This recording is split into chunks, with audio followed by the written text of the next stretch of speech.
Applying James Clear's 4 laws of behavior change to nutrition make it obvious. Every time I open up my kitchen, here is my meal plan. I tinkered quite a bit with this, and this is what I eat on a daily basis. It's 2,500 kilocalories, but it's only kind of the default. I can eat 10 packs of cookies, but I also have this already, so in order to get a more long-term view, I made up the meals for the entire week, which then results in 17,500 kilocalories. So if I overeat, let's say today, then this, or yesterday, then this cuts into the next day.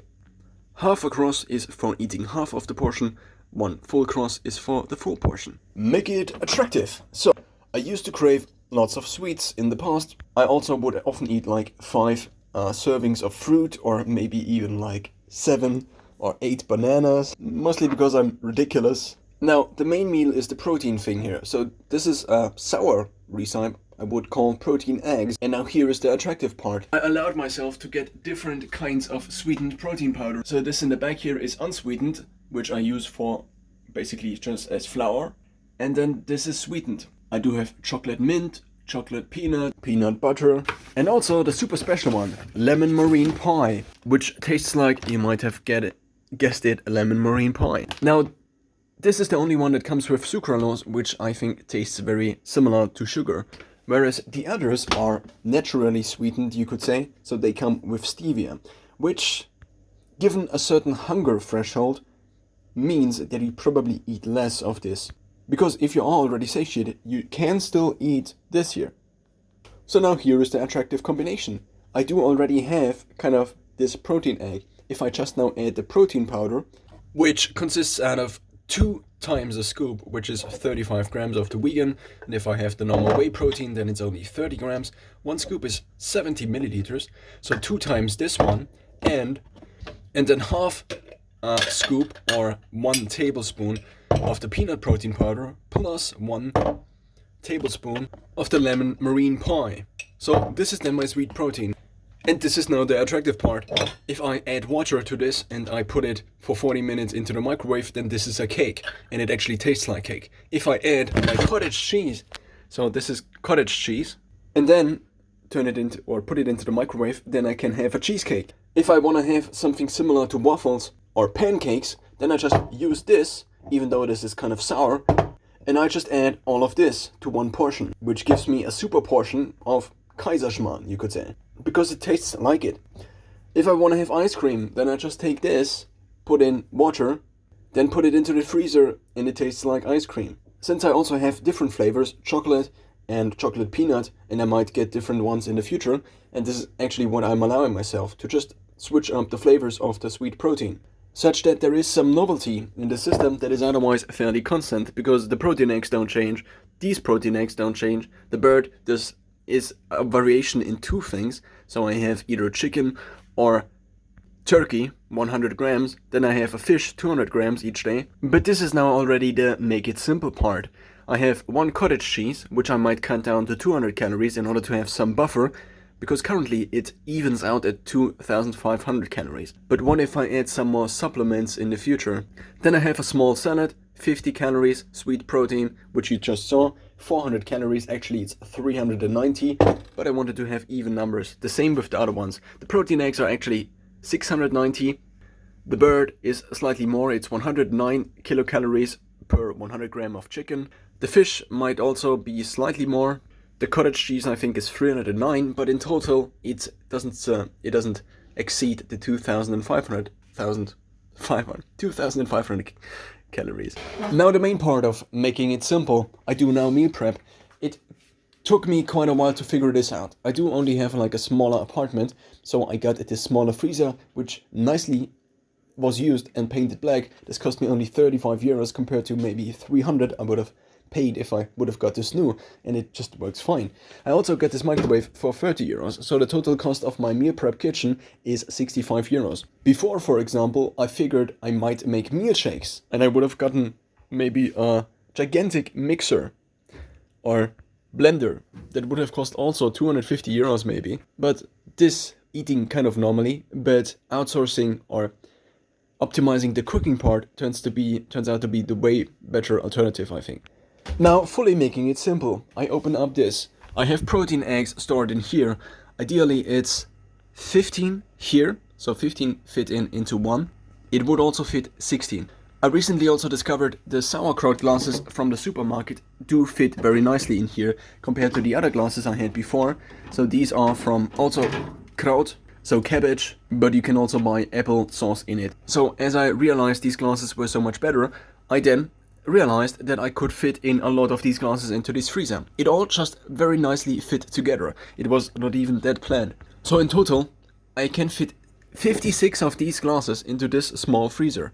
Now, I do have the exact mirrored combination in here basically. 2 times the protein eggs.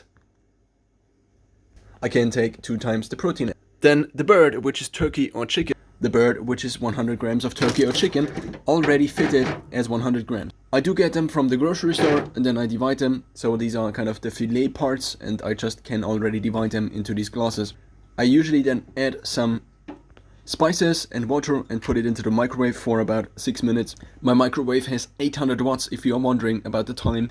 Since today is grocery time, I would have otherwise the cottage cheese down here also already in these glasses, because otherwise if I just have it in the fridge, what I notice is that I just eat too much of it. If it needs to be unfrozen or defreezed, then I actually keep the portions better. And ideally in the future down here, I would have more glasses because I still have not all of the glasses I need, and would have the sweet protein down here even though I don't need to freeze it. Also the sauerkraut glasses seem to leak sauerkraut juice. So that's basically what I need to do in order to get to my food. Just open the freezer, put it into the microwave for about 6 minutes. Make it satisfying. Since we are talking about food, I think it intertwines with attractive. Mostly, these meals I have tested now over weeks, over months, basically over years.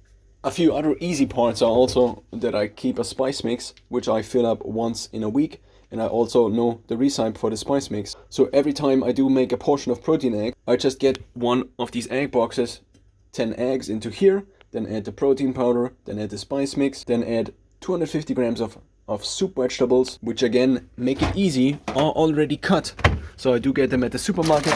They cost €2 per kilogram and they come with these different kinds of vegetables. In addition, I tried out how long before I can meal prep my salad. It seems to be 2 or 3 days, otherwise the salad will taste a little bit differently. You cannot freeze the salad though. Then in a given day I just put all the glasses in here. Unfortunately only 4 glasses fit into here, so I do get them out of the freezer as I eat them. I also noticed if I get all of the food out, let's say for my breakfast or for my lunch, then I tend to eat more than if I just get the food out that I actually need right now. In terms of preparation for the salad, I just get the iceberg salad. I just get these cucumbers. Each serving is 1/4 of a cucumber, a little bit of iceberg salad and 1 tomato. I didn't add the dressing yet, and this is soup. Now I still have a lot of sauerkraut, which I usually add to the protein eggs, either cooked or uncooked. In summary, make it obvious. This is also very closely mirrored in MyFitnessPal, the app I use to track all my calories, but I needed a simpler system that actually shows me whenever I'm eating. Maybe I'm eating too much. It's like, hey, look. Make it attractive. The sweet protein. I can have cake. I can have cookies. I actually tried making cookies. So the only thing you need to do is also add water, and then you just spread them on a plate, and then you put them in the microwave, and you have to tinker with the wattage around a little bit, but then you can actually have cookies. And again, since I also do have chocolate peanut and chocolate mint, and I also keep cocoa powder around, this is also ketogenic, or maybe just, let's say, low carb. So it's 21 grams of fat, 22 grams of fat, 23 grams of protein, which is Eiweiß in German. So basically, if I crave sweets, then I can have them. And even if I do crave more sweets than I can have in a given day, then I just eat 400 calories of protein more. I mean, it's protein, so it doesn't do that much harm. Of course, it gets converted into sugar and eventually into fat if you eat too much of it. I found that this recipe here, so this is something I only came up with in the last days. The other thing was tinkering around basically for years. Does one thing. I can actually kind of eat 2,500, maybe 3,000 if I overeat a little bit, calories, and I'm not hungry anymore. That's just so beneficial. And therefore in total makes my nutrition now obvious, attractive, easy, and satisfying. Of course, there are additional things like getting a grocery list and dividing all of the different requirements into the actual things you need to get from the grocery store. But again, one of the biggest additions was to actually get sweetened protein powder, because they just satisfy the craving, and it's probably tastes better than something from the grocery store. And it also makes you feel better